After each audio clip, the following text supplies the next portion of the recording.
All right, quick poll. Who's ever been in a sales role in here? No. Okay, all right, most of us in here.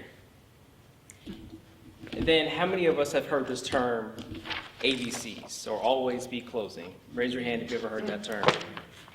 You guys actually believe that? No. No. Okay, good. Because I hate that term. It's so cheesy, it's so inauthentic, and I certainly don't believe in that phrase, always be closing. There's been times where I've been on the end of the technology end of a sale, and then the customers promise all these bells and whistles, and it's just absolutely not true. So what do I have to do? I have to come in here and tell the customer that the widget that they were promised isn't there. It's kind of embarrassing. It's kind of cheesy. So I really hate always be closing. I got a proposition for you all. Instead of the ABCs, I'm going to change it up. Something for you. A, B, R.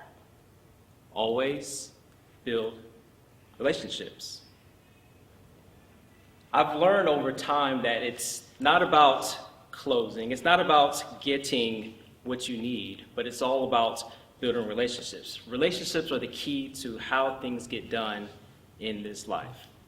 So I always think it's cool how somebody can pick up the phone and say, you know what, okay, there's a problem here, I got this, let me pick up the phone or let me shoot a text, and we get the problem solved.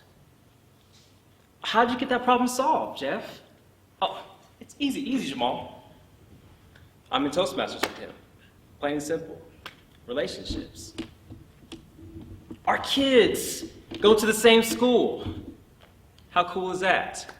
Relationships. So this evening I'm going to talk a little bit more about building relationships and how I've learned that relationships are key to anything that we are going after in this life. It doesn't have to be tangible, or it doesn't have to be anything financially tied to this, but just relationships are just a good thing because we're all called to be in relationship with one another. It's in the Bible. In the beginning, I didn't quite understand that relationships were important. So I was in the Air Force back in the early 2000s. I served my country, and I was so intent and focused on just getting that education out the way, getting the technical skills out the way, and I pretty much put aside relationships, so focused. And the other thing I didn't quite understand about relationships is that people can be pretty nice. So let me give you an example real quick. I'm in Dayton, Ohio. Somebody knocks on the door. I open the door up, and then somebody, call her Alice, Alice brings a pie to the door. I look at this pie, I'm just like, why did you bring this pie to me? Well, you moved in, and we're so happy to have you here. I'm sitting there thinking to myself, I'm a guy from California, spent some time in Las Vegas. This is a little weird. We don't do these type of things in Las Vegas. I'm just telling you. It felt kind of weird to me. But that was part of relationship building. She was just trying to be friendly, trying to welcome a neighbor into the neighborhood, and that was just something they did in Dayton, Ohio. So I thought that was pretty cool. We'll keep that in mind.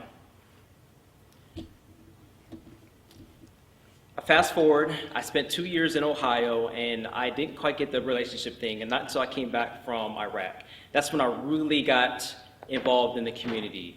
And I kind of regret this now because I didn't really take advantage of that opportunity to build meaningful relationships with the people in my church, with the people in the military, and it's one of those things that I regret to this day.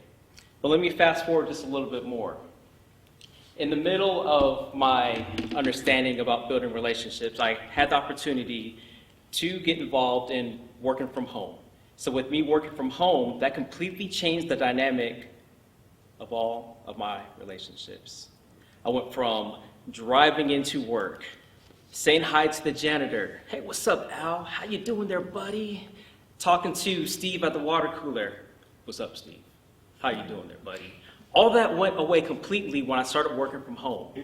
It was just me, the laptop, and the four walls in my office. Pretty scary, I tell you that much. So I had to adjust my understanding about how I was going to function with these new dynamics in relationships. So going to work and then building relationships, that was pretty much out of the picture. So how did I figure this out? I got a couple tools. I got some books. I learned a little bit on YouTube about the importance of building relationships. And then one book in particular that really spoke to me was How to Win Friends and Influence People. Raise your hand if you ever heard of that book, How to Win Friends and Influence People. Okay, perfect. I took so much from that book. It completely changed my outlook on relationships, and it made me want to get more involved with the relationships in my life. So now here I am, 35 years old, heading into 2020, and I have a new outlook with relationship building. And let me tell you a little secret. I absolutely love building relationships. When I got to talk to Brooke today, I thought she was so cool. She has so much energy, and that fed into me. I said, you know what? This is somebody that I could see myself hanging out with. When Mike came here to the meeting, I was so pumped up. I'm like, yes, Mike is here. That means he might join Toastmasters. That means we get to hang out more outside of church on Sundays. This is so dope. So I love building relationships. I love the idea that we can connect, we can share some ideas, and we can expand our horizons together, because we're not two of the same people. We all have different things that makes us tick and makes us function in this world. So I do a lot of relationship building on LinkedIn. I do a lot of relationship building here in Toastmasters, and any chance that I get, I'm always building relationships, ABR. So I just want to leave this here with you today. Always build relationships. It takes some time, it takes some effort, but I'm telling you, if you were to lose anything else in this world, your relationships will always be there for you. Thank you.